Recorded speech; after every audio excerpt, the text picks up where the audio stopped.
So she was facing you, looking towards you. Mm-hmm. You strangled her one hand? Two hands? Okay.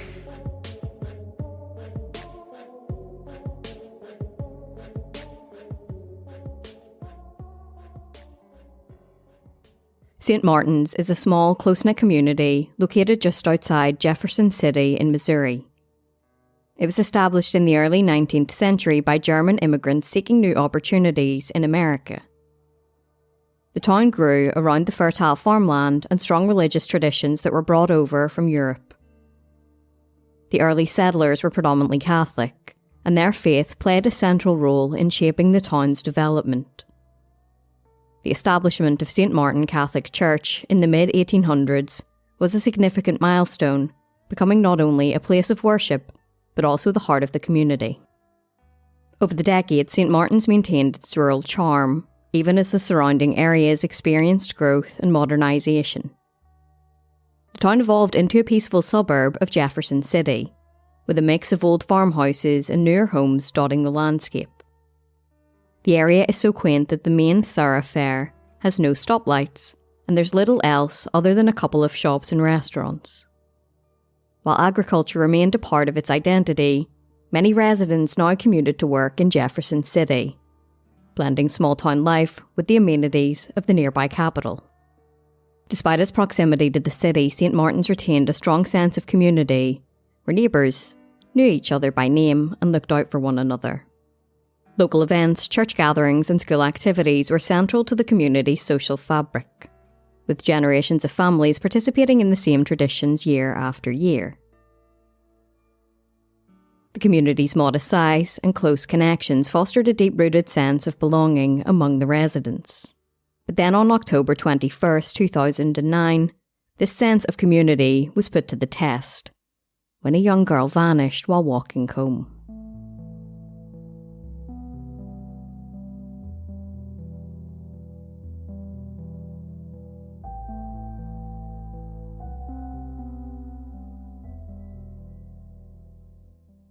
Elizabeth Olten was born on the 15th of December 1999 in Jefferson City to her parents, Patricia and Dale Olten. As the youngest of 5 children, she was the baby of the family, cherished and adored by her older siblings. By 2009, Elizabeth was a 9-year-old 4th grader at Pioneers Trails Elementary School. Here, she had easily made friends with her kind nature and affable personality. Elizabeth had a deep love of music, often singing along to her favourite songs by Hannah Montana and Taylor Swift. But her affections extended beyond just music. Elizabeth had a particular fondness for animals, especially cats. She would spend hours playing dress-up with her pets. Elizabeth's love of animals was matched by her passion for baking and spending time with her mother. The two had shared a special bond, often found in the kitchen baking cookies or working on puzzles together. Liz Adrian, the sister-in-law of Elizabeth's sister, fondly said of her, "She was a wonderful, happy, shy child.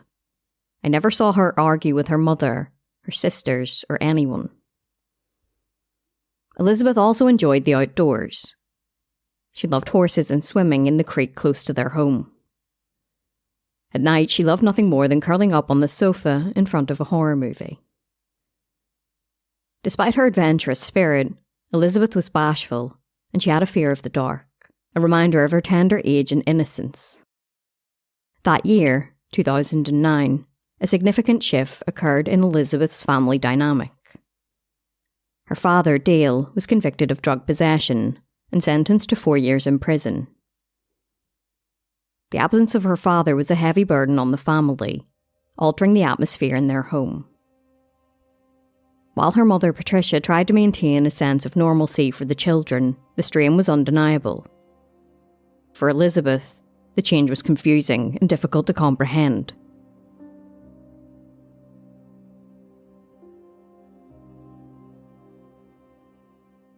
The 21st of October 2009 started out like any regular day for Elizabeth in St. Martin's. After school, her friend Emma had come over and asked if she could come over to her home to play. Patricia was already preparing for dinner, but told Elizabeth she could go for an hour.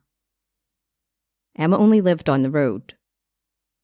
At about 5 p.m, Elizabeth left the family home, dressed in a pink sweater, a t-shirt with butterflies on the front, blue jeans and white shoes. She promised her mother that she would be back home in time for dinner at 6 p.m. But 6 p.m. came and went, and Elizabeth failed to return home. Patricia sent Elizabeth's older brother, Anthony, over to Emma's home to collect his sister. When he arrived, he was told that Elizabeth had already left. Everybody up there said she wasn't there.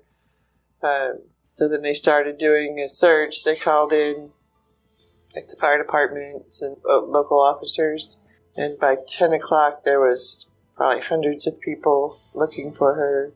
6:30 p.m. came and went, followed by 6:45 and then 7.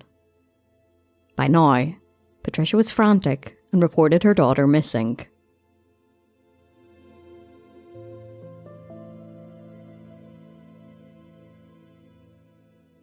The search for Elizabeth began without delay. The urgency was palpable as the community rallied together in the fading light.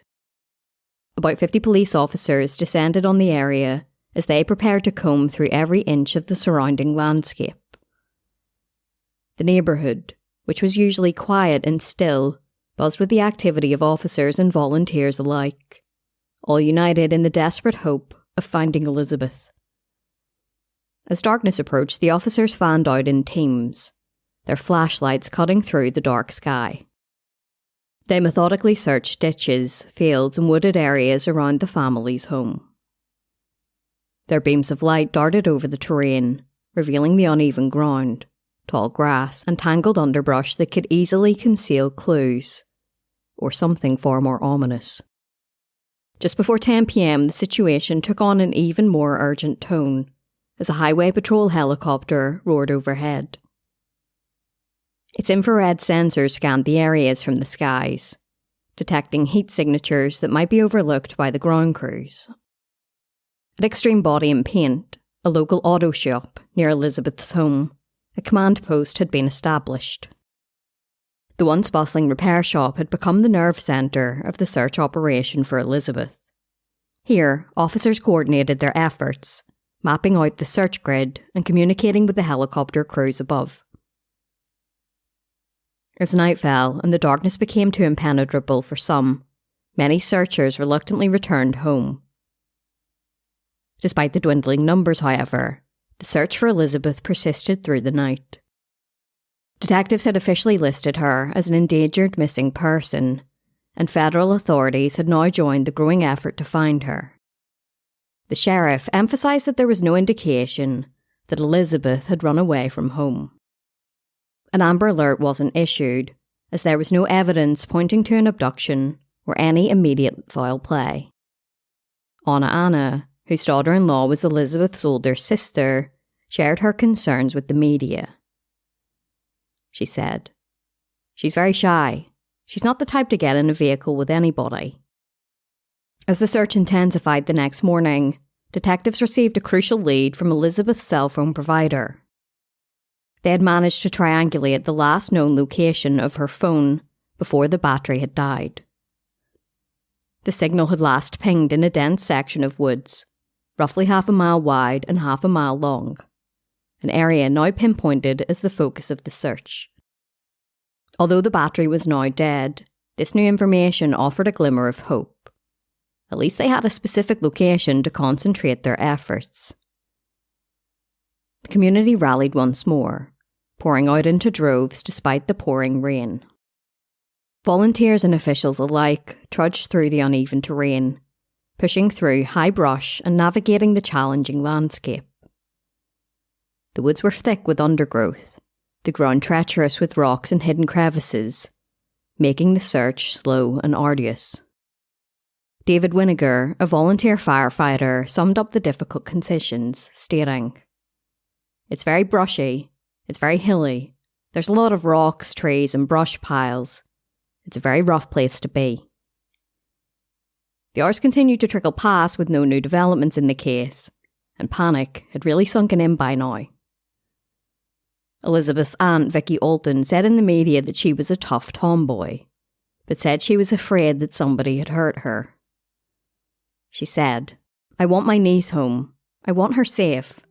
She's a beautiful young girl and got a full life ahead of her. She does not deserve this. Her family does not deserve this." Vicky had spoken with her brother Dale on the phone in prison, and he was distraught.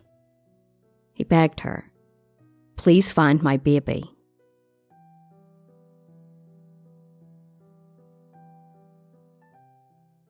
Almost 300 volunteers came out that day to assist in the search for Elizabeth. They flooded the parking lot of the VFW Hall in St. Martin's, where they registered with emergency personnel who gave them numbers. Teams were then formed to go out and search, and each team was joined by a trained emergency response person to form a 10-member team. Each team went out with a map and GPS device, and they covered an area identified for them on the map. Reverend Mark Backers of Eternity Church in Jefferson City stated, "We went out for about 3 hours searching behind every tree and bush. As a pastor, I know God knows where she is. I just have to walk and pray. I think seeing 50 people who you don't know out in ditches looking for a little child is very impressive." The search continued focusing on the wooded area where Elizabeth's cell phone had last pinged before it went dead. After days of searching and following every possible lead, detectives obtained a search warrant for the home of Elizabeth's friend, Emma, where she had last been seen before she vanished. They were focused on one room in particular, that of Alyssa Bustamante, the friend's 15-year-old sister. Bustamante had caught detectives' attention during initial interviews. There was something unsettling about her demeanour. She had suggested that Elizabeth had been abducted and killed, but detectives hadn't found any evidence of this. Furthermore, Elizabeth's brother, Anthony, told them that he overheard her say something strange when he went over to collect his sister. He said when he arrived at their home, he saw Bustamante coming up from a hill with Emma. He heard her say to her little sister, "Don't tell anyone." Detectives had also found what appeared to be a freshly dug grave near their home. Bustamante had told detectives that she dug it, but said that she simply liked to dig holes. When they asked her about what Anthony had overheard her say, she said she had gone for a walk and had heard Emma crying after becoming stuck in a thorn bush. She said that Emma saw blood on her, but she explained that she was on her period and asked her not to tell anybody. This comment had set alarm bells ringing. Detectives looked into Bustamante a little more. They learned that the day after Elizabeth went missing, she had skipped school. That day she went to her boyfriend's home and detectives decided to speak with him. He said that he heard about Elizabeth's disappearance, but he then said something that worried the detectives. He had looked inside Bustamante's backpack and had found a black knife or box cutter. Detectives considered the possibility that 15-year-old Alyssa Bustamante knew more about Elizabeth's disappearance than she was letting on. And it wasn't looking good. After obtaining a search warrant for the home, detectives turned their attention to Bustamante's bedroom. They found it to be unremarkable at first glance. Posters on the walls, a bed with rumpled sheets, and clutter. But it was the journal they found hidden underneath some blankets that drew their attention. Flipping through the pages, the detectives were confronted with the raw and disturbing thoughts of a deeply troubled mind. Bustamante's handwriting varied from neat and controlled to chaotic and jagged. The entries from the past 2 months were particularly alarming. She wrote candidly about her feelings of isolation, her battles with suicidal thoughts, and the dark urge to hurt herself. But what stuck out the most were the passages where she expressed a growing desire to hurt other people. In one entry, she wrote that she wanted to burn down a house and kill everybody inside, but wrote that she never followed through with it. Then on the 14th of October, a week before Elizabeth vanished, Bustamante wrote that she wasn't able to use her cell phone because the charger had died. She was annoyed because she couldn't talk to anybody about the depression and rage that she was feeling. She wrote, "If I don't talk about it, I bottle it up, and when I explode, someone's going to die." The detectives continued reading through the journal, coming across an entry from the night that Elizabeth had vanished. It had been scribbled over in blue ink. The words underneath could still be seen, however. They read, "I just fucking killed someone. I strangled them and slit their throat and stabbed them, and now they're dead. I don't know how to feel. It was amazing. As soon as you get over the 'oh my god, I can't do this' feeling, it's pretty enjoyable. I'm kinda nervous and shaky though right now. 'Kay, I gotta go to church now, lol."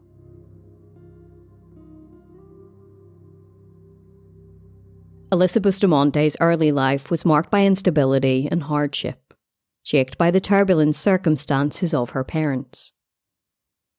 Born in California in January of 1994 to Michelle and Caesar, her life was challenging from the start. Her mother, Michelle, was just a teenager when she was born, and her father, Caesar, soon found himself sentenced to 10 years in prison for assault. Both of her parents had battled drug addiction, specifically methamphetamine. Left to raise Bustamante on her own, Michelle struggled with the demands of parenthood while battling her own demons. She often found herself in trouble with law and faced constant financial difficulties, often falling behind on rent. As Michelle's struggles deepened, Bustamante's life became increasingly chaotic. By the time she was 7 in 2001, the situation had reached a breaking point. Recognising the need for a stable environment, her grandparents, Karen and Gary Brooke, were awarded custody of Bustamante and her 2 younger brothers.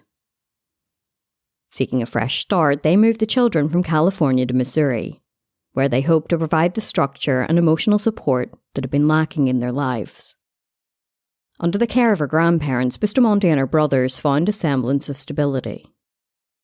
Karen and Gary were determined to give their grandchildren a better life, and they worked hard to create a nurturing environment. However, Michelle's struggles continued to cast a long shadow over Bustamante's life.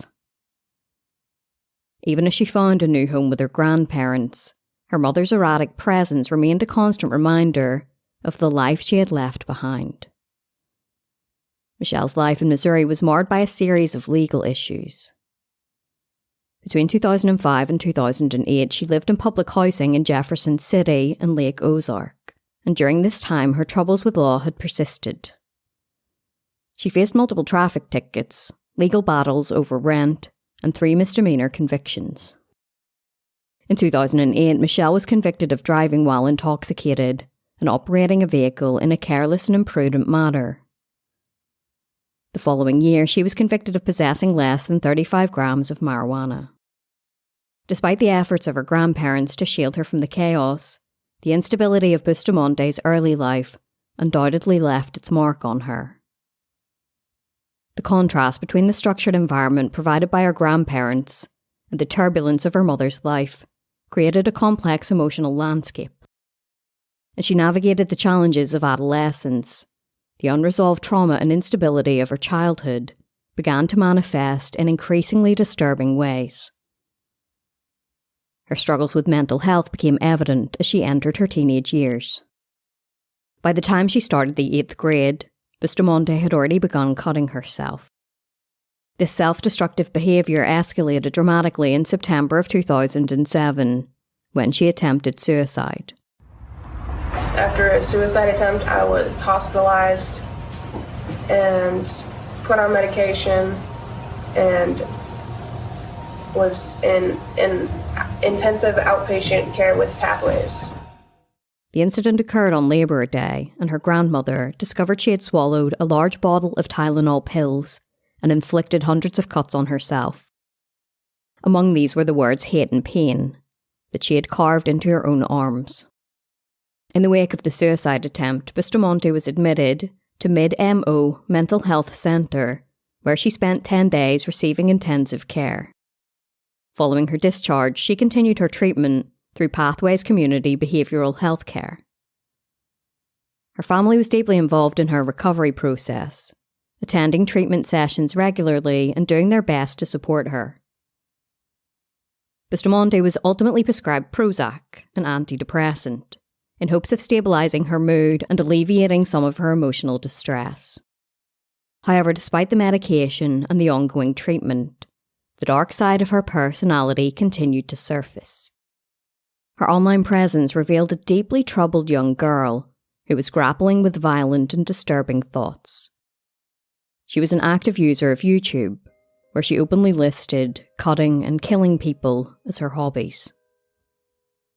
On social media, she frequently posted photographs of herself in distressing poses, often with her fingers pointed at her head as if pretending to shoot herself.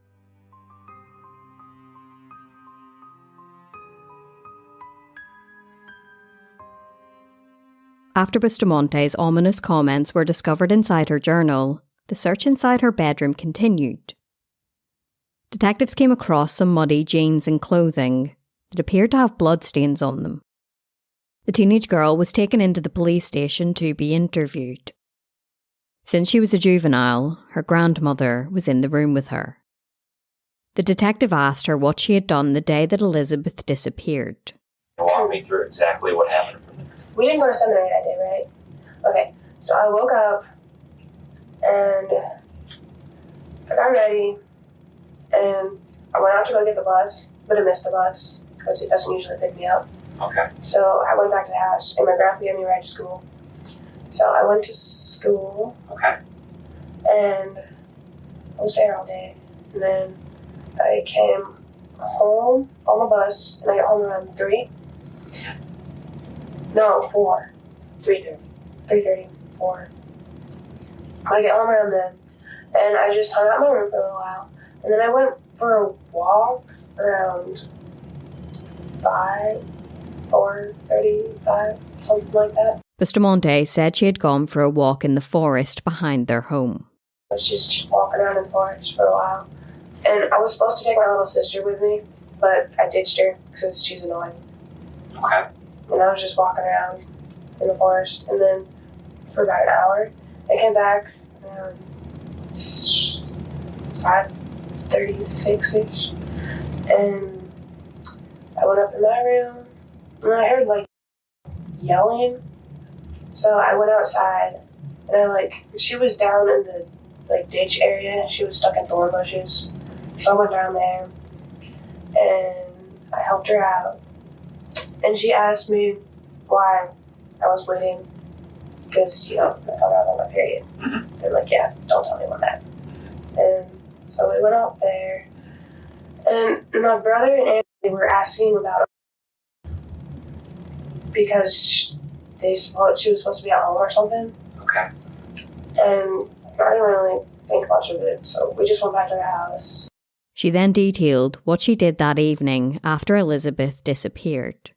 We ended up going to church, and a lot of stuff happened while we were there, because it's from 7 to 8:15-ish.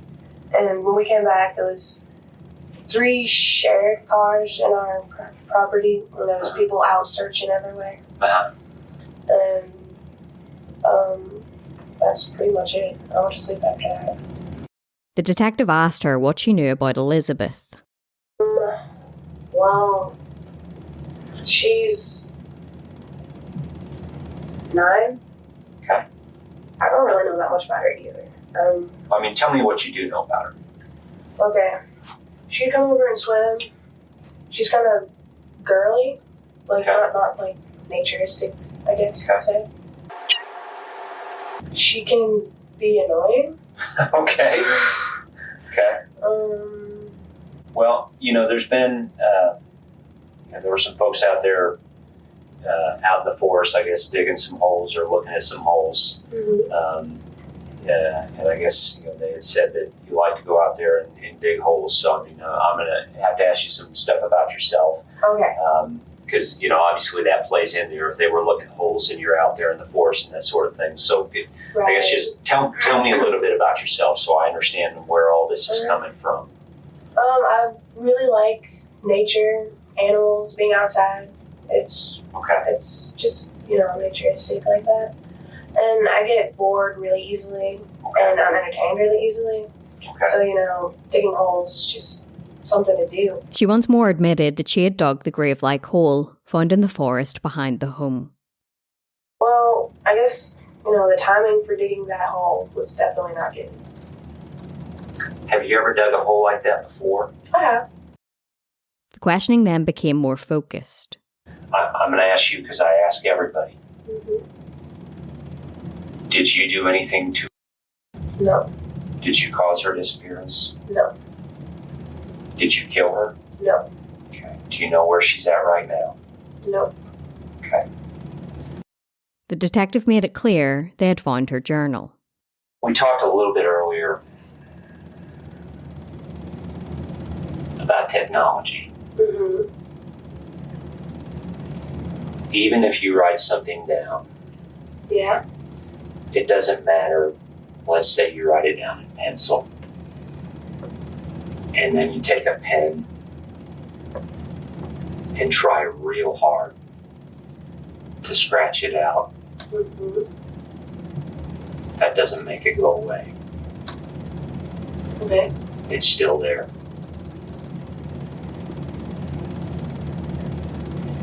And forensically, and actually you don't even need a whole lot of forensics.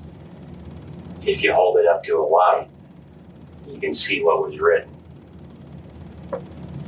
And then when that's processed forensically, every word, every stroke is still there.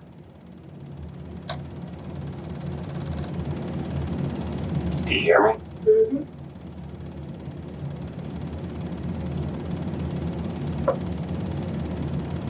What we want to do is find out what happened to the little girl. Okay. The detective pushed for more information. We both know what we're talking about here. Mm-hmm.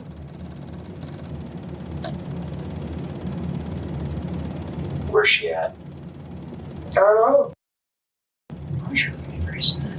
What? We deal with kids all the time. Mm-hmm. We deal with kids all the time. That's all I've done for 12 years is deal with kids. Mm-hmm. You're not going to say anything in this room that's going to catch us off guard. Okay? We need you to be honest. Just be honest. If you know something, then say it. Okay? He implored Bustamante to tell the truth. If this was an accident, that's fine. We can deal with that. But I have to know what happened. I have to know what the truth was. I have to know how this happened. And the most important thing is we have to know where she's at. We have to give this family some closure. Just like if this was your little sister, you would want closure. This family needs closure. Mm-hmm. Okay?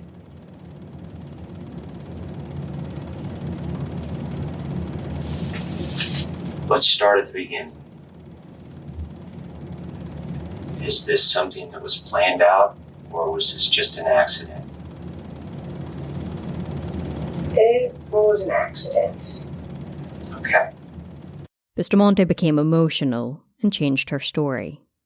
We decided to go hang out because it was a nice day.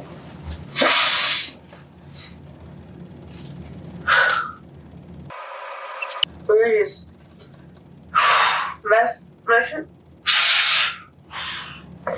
Take your time.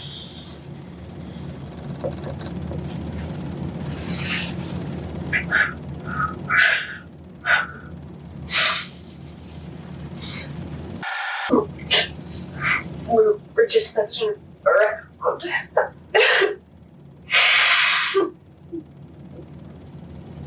And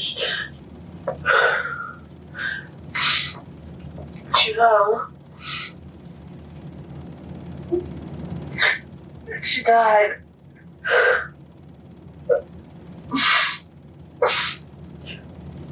I didn't know what to do.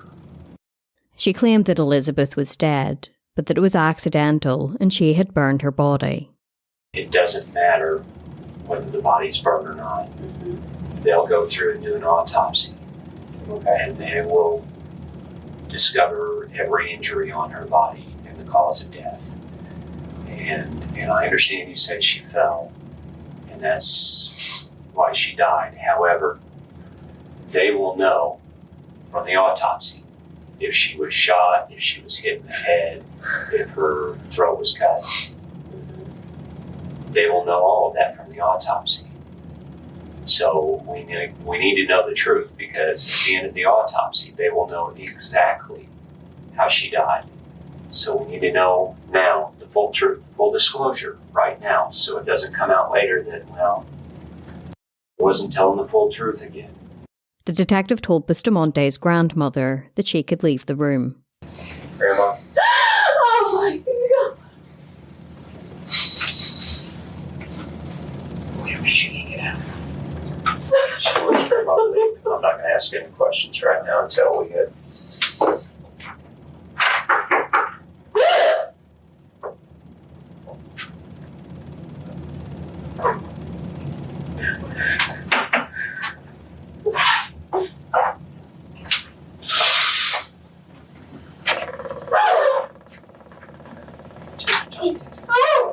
Take your time.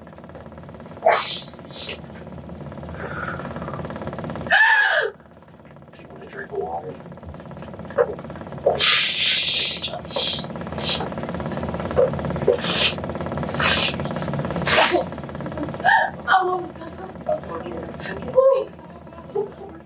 The conversation then returned to the murder, as Bustamante admitted she had slit Elizabeth's throat. What did you use to cut her throat with? My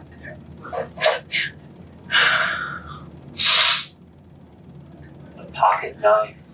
A kitchen knife? kitchen knife. Okay. Where is that kitchen knife now? And the sink, The sink of your house? I believe so. Okay. Did you stab her? Afterwards, Stab her body or where? yes. Okay. How many times did you stab her? 2, I 2. think. She then admitted to strangling Elizabeth as well. And I slit her throat, I strangled her. Strangled her? Mm-hmm. Okay. You strangled her with your hands? Yes. Okay. Did you have a knife on you? Yes. Did you cut her throat at any time? Yes. Cut her throat afterwards? Mm-hmm. Okay, so you strangled her first until she was unconscious, dead, and then you slit her throat. Mm-hmm. And did you stab her then? Mm-hmm. Did you do anything else to her? No. Okay. And then what happened after that? I'm gonna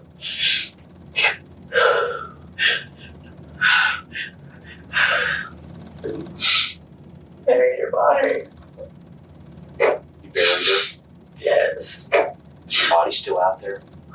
I think so. The detective pressed Bustamante for more information about why she picked Elizabeth. Why did you pick her? I don't know. I just did. Was there something about her? Did you just want to know what it was like to kill someone? Yeah, I just wanted to know. Bustamante said she had been thinking about killing somebody for some time. She had dug several graves close to the family's home in preparation. In the week leading up to Elizabeth's disappearance, Bustamante had been planning her murder.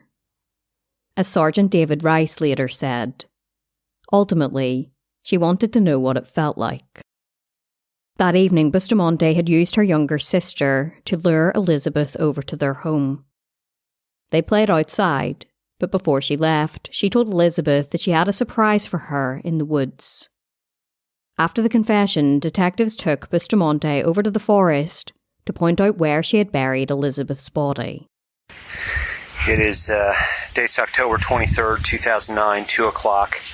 Sergeant David Rice with Missouri State Highway Patrol. And it is Michael Kuti with the Cole County Juvenile Office. And we're here in Cole County at the site where you say this occurred, where you buried. Can you walk me through? I want you to walk me through step by step. When you got up here, what actually occurred? We walked.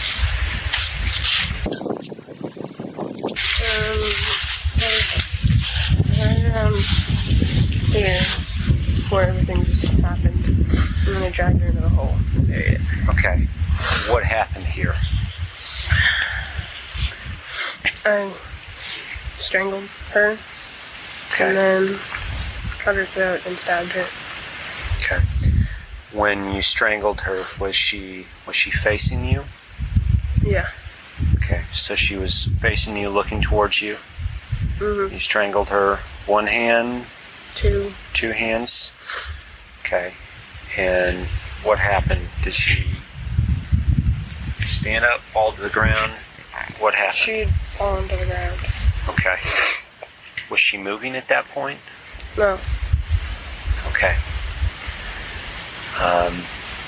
So she was lying on the ground. Mm-hmm. Was she face down on her No. back? She was on her back. Okay. And where was, you said earlier you had a knife. Where was your knife at that point?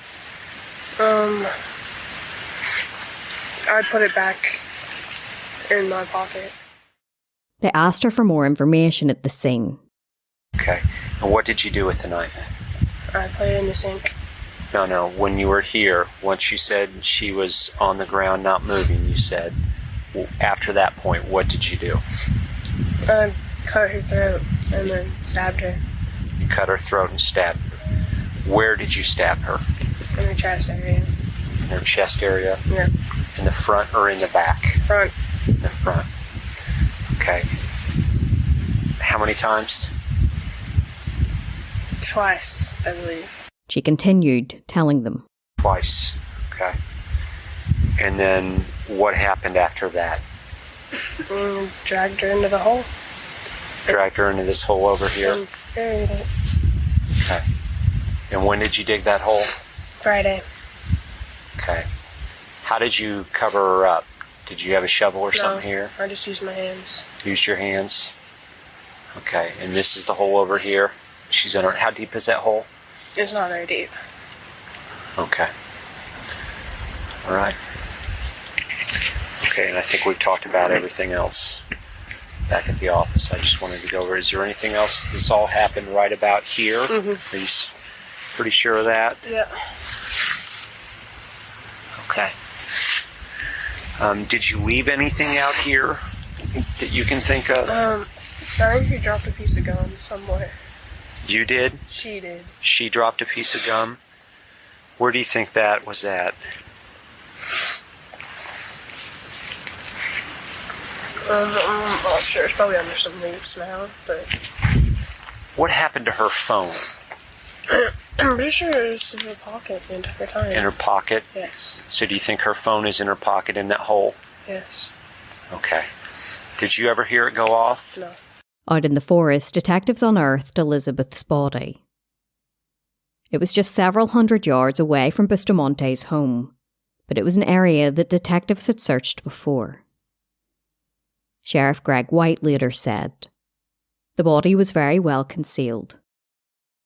Elizabeth's body was transported to the medical examiner's office, where her autopsy was performed by Dr. Carl Stacey. He found that she had died from both strangulation and 8 stab wounds. It appeared as though Elizabeth had fought fiercely for her life and had sustained defensive wounds to her hands. On the 24th of October, Bustamante was charged with the first-degree murder of Elizabeth. Under Missouri law, children as young as 12 could be charged as adults with first-degree murder. But but the case must begin in the juvenile court system, and a hearing is later held on whether to transfer the case to adult court.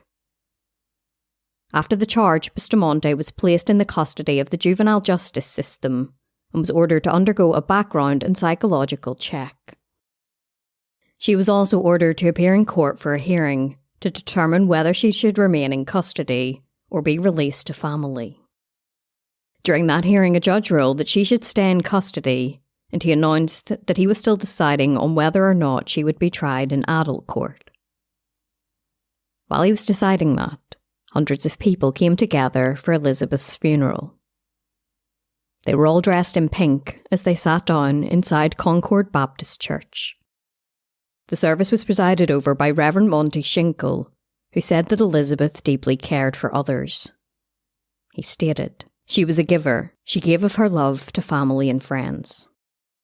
During the service, a slideshow of pictures depicting Elizabeth's life played on the screen with quiet background music. Afterwards, her body was transported in a glass hearse pulled by 2 white horses to Hawthorne Memorial Gardens. Dozens of people lined the streets, and almost 100 vehicles made up seemingly endless procession of mourners.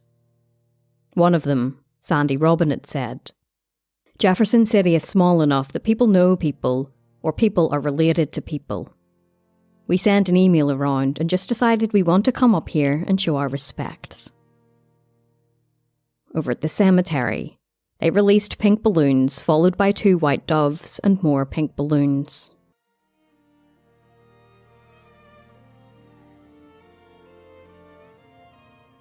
Alyssa Bustamante wasn't immediately publicly identified, but once she was, the community were truly horrified. Many people wondered how a 15-year-old girl could be capable of such violence, and the arrest raised questions about the legal system.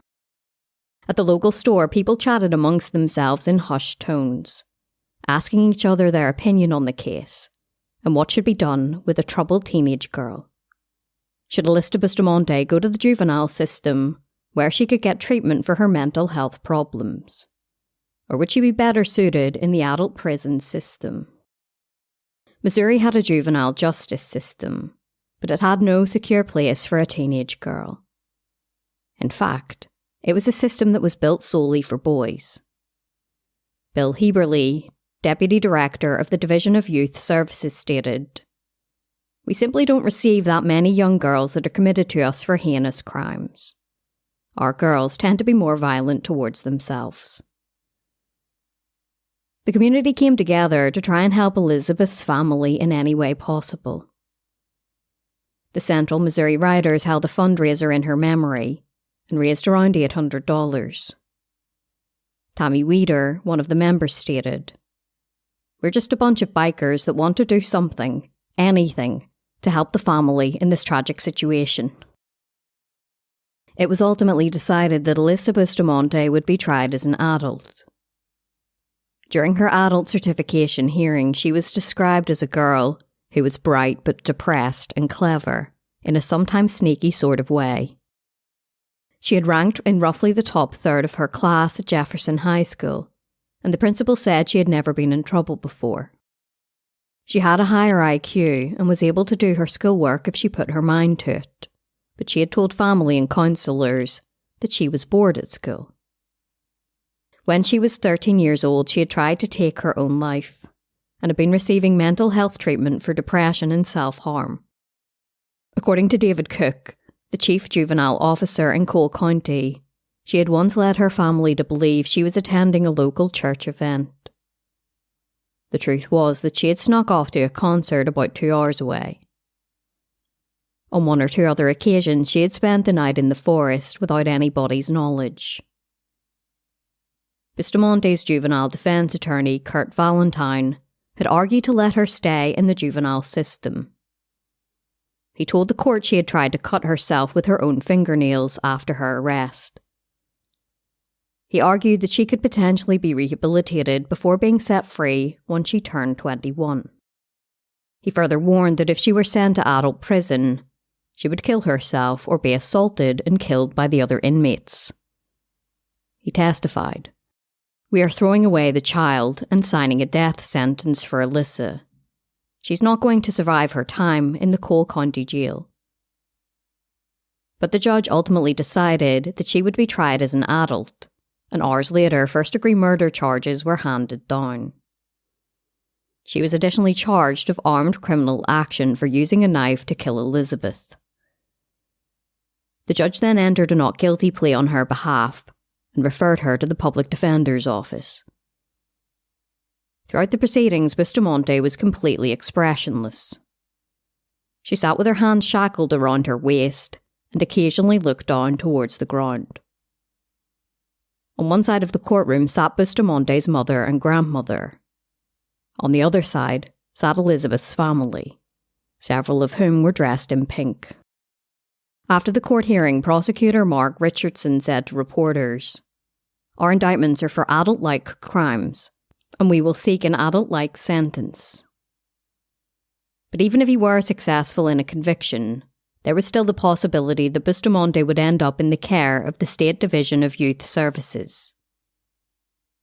Missouri was one of 22 states at the time that had a dual jurisdiction system. This meant that under state law, if Bustamante were convicted, a judge could consider keeping her under the care of the juvenile system until she turned 21. Then another hearing would be held to determine whether she be released or sent to an adult prison for the rest of her sentence.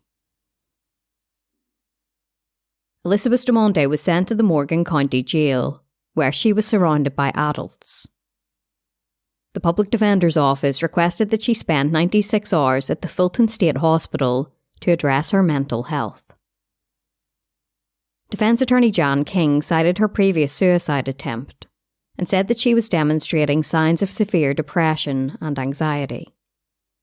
He said that she needed immediate psychological treatment to assess her current mental state and to prevent the possibility that she may harm herself.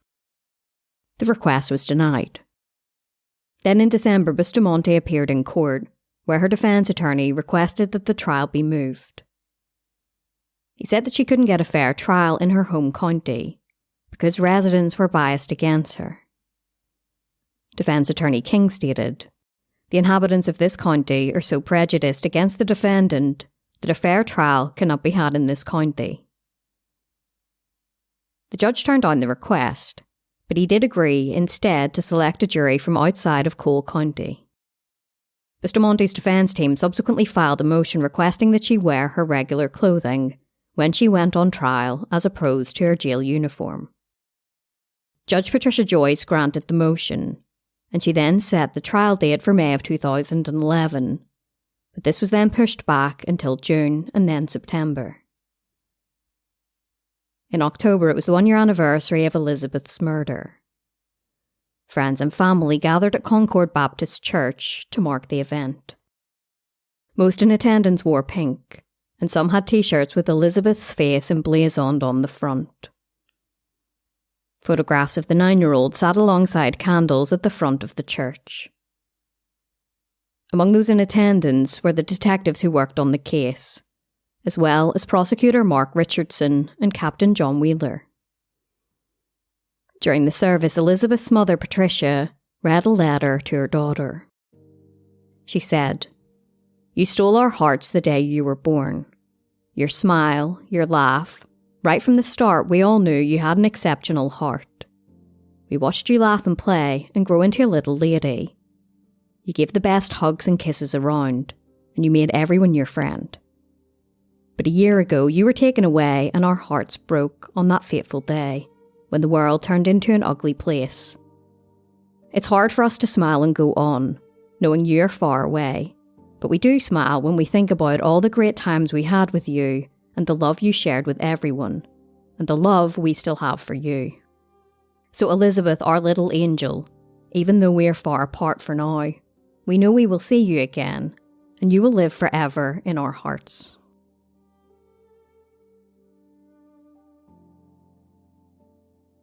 As the trial was approaching, Bustamante's defense team filed a motion requesting that her confession be thrown out of evidence.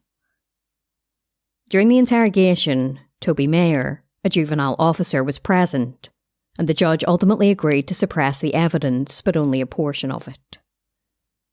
Judge Joyce ruled that the juvenile officer had wrongly participated in the interview and had used deceptive tactics. The judge said that anything Bustamante said to the juvenile officer was inadmissible in court. The trial was just around the corner, but it was postponed once more, this time until 2012. On the 9th of January 2012, Alyssa Bustamante appeared in court. It was revealed that she had reached a plea deal with prosecutors. She pleaded guilty to second-degree murder and armed criminal action. During the court proceedings, her long brown hair covered her eyes, and she looked down towards the floor. The judge read aloud the amended charges and asked whether she understood that she was giving up her right to a trial. She responded, yes. Judge Joyce then asked Bustamante to describe exactly what she had done. She stared directly at the judge and calmly said, I strangled her and stabbed her in the chest. The judge then asked, did you cut her throat too? Bustamante replied, yes. Bustamante said that she used her hands for the strangling and a knife for the rest. She told the judge that she knew exactly what she was doing when she carried out the murder. In the courtroom, Elizabeth's family looked heartbroken. Her mother, Patricia, took a deep breath and dabbed her eyes with tissues. After the hearing, the family said that they were disappointed with the plea agreement because it meant that one day, Bustamante could be released. A second-degree murder conviction was punishable by a life sentence, with the possibility of parole from 10 years. Their attorney said they didn't believe that justice had truly been served. Matt Deere commented, they're disappointed that parole is now a possibility.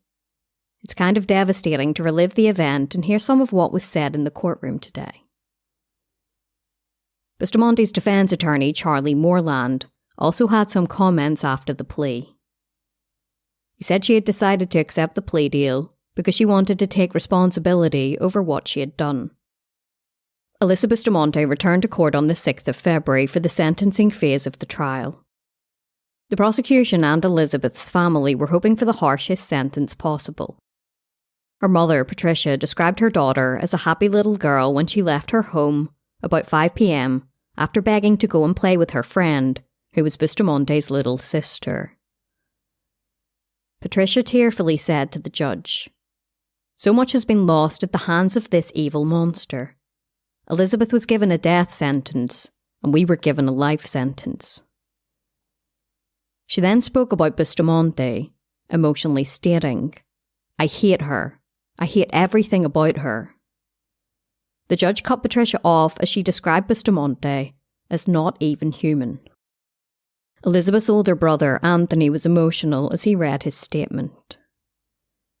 He said that it was his job to protect his little sister, and it was a job he took seriously.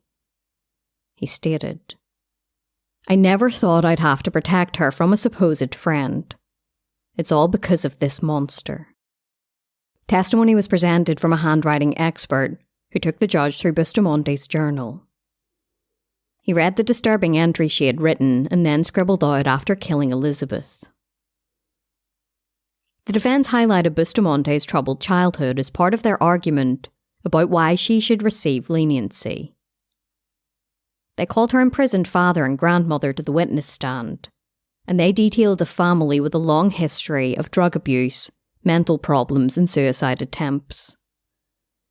Her grandmother also testified that after the murder, Bustamante appeared happier than normal.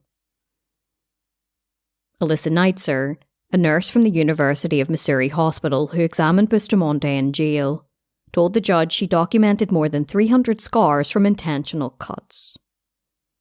These were on Bustamante's arms, legs and torso.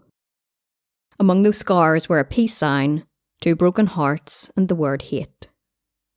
Bustamante's body also showed signs of self-inflicted burn marks, bites, and an attempt to pierce the skin underneath her lips. There was also testimony from psychiatrist Edwin Johnson, who testified that an increased dose of Prozac could have made Bustamante more prone to violence. Her dosage of the drug had been increased just 2 weeks before Elizabeth was killed. He suggested that Prozac was a major contributing factor in the murder of Elizabeth. He further said that Bustamante suffered from major depression disorder and displayed features of a borderline personality disorder as well. Other psychiatrists believe she showed early signs of bipolar disorder. The prosecution pushed back on the psychiatrist's testimony by calling Dr. Anthony Rothschild to the witness stand. He said it was nonsense to try and suggest that Bustamante was taking too much Prozac, which he said had been proven to decrease hostility and anger in people like Bustamante who suffer with depression. He testified, "There is no evidence in the medical and scientific literature that Prozac causes people to commit murder." The prosecution argued that Bustamante deserved a long sentence and highlighted the deliberate nature of the murder. They noted that she had dug Elizabeth's grave in advance and urged her younger sister to invite her over to play. Prosecutor Mark Richardson was strong in his words, stating, "The motive has to be the most senseless, reprehensible that could be in humankind, and that is to take a life for the thrill." He urged the judge to impose the maximum sentence, life in prison with the possibility of parole, with an additional 71 years in prison. His comments caused Bustamante's grandmother to storm out of the courtroom, followed by her husband. This prompted Bustamante to silently cry for the first time since the legal proceedings began more than 2 years earlier. Judge Pat Joyce then announced that she would reveal her sentence on Wednesday. After she spoke, Elizabeth's grandmother, Sandy Korn, stood up and said, "I think Alyssa should get out of jail the same day Elizabeth gets out of the grave." When everybody returned to court that Wednesday, Bustamante was given the opportunity to speak. It was the first time that many people had heard her voice. She rose from her chair with shackles linking her ankles and turned to Elizabeth's family. She said, "I really am extremely very sorry for everything. I know words can never be enough, and they can never adequately describe how horribly I feel for all of this. If I could give my life to get her back, I would. I'm sorry." After she sat back down alongside her defence attorney, she was addressed by Judge Joyce. She sentenced Alyssa Bustamante to the maximum possible for second-degree murder. Life in prison with the possibility of parole. Under Missouri guidelines, she would have to serve 35 years and 5 months before being eligible for parole. She then ordered Bustamante to serve a consecutive 30-year term for armed criminal action.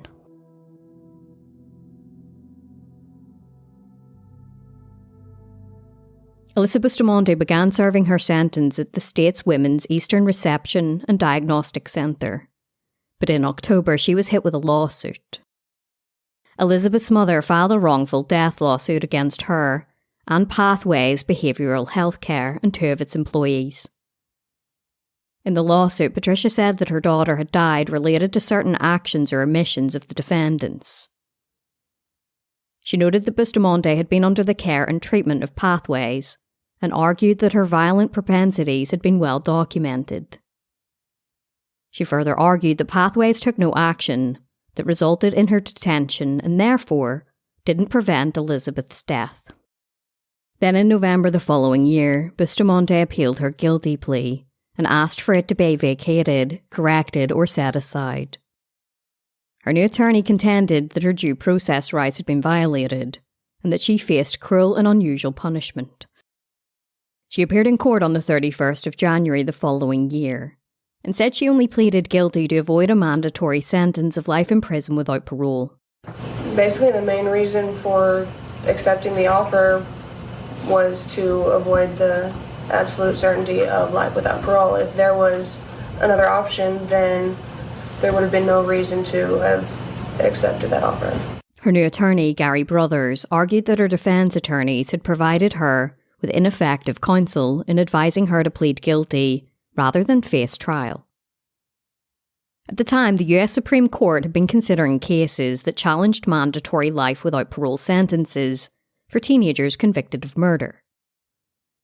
According to Bustamante, she would have taken her chances with a jury trial had she known that a mandatory sentence of life without parole was unconstitutional.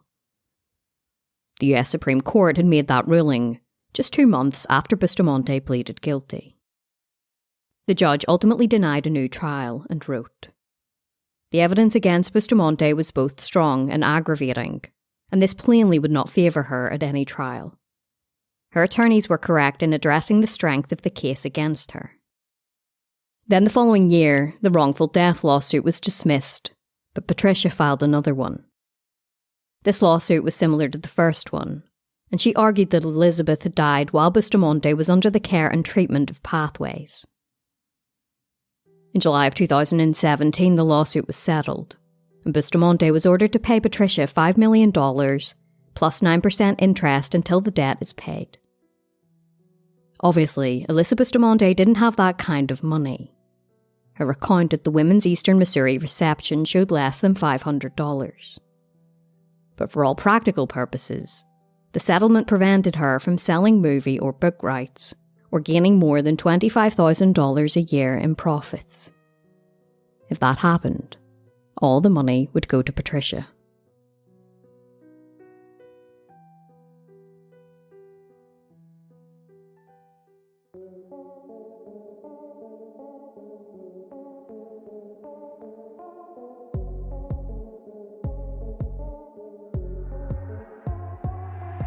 Well, besties, that is it for this episode of Morbidology.